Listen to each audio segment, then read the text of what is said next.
কয়জন কয়জন তোমরা?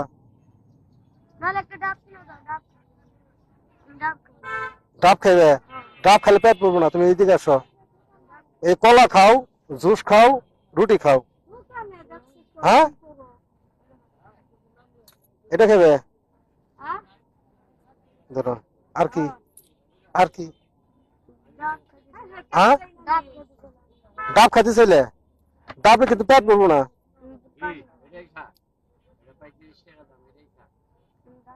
ডাব খাবে? আচ্ছা চলে। আচ্ছা ডাব এখন দাঁড়াও। কয় টাকা এটা কাকা?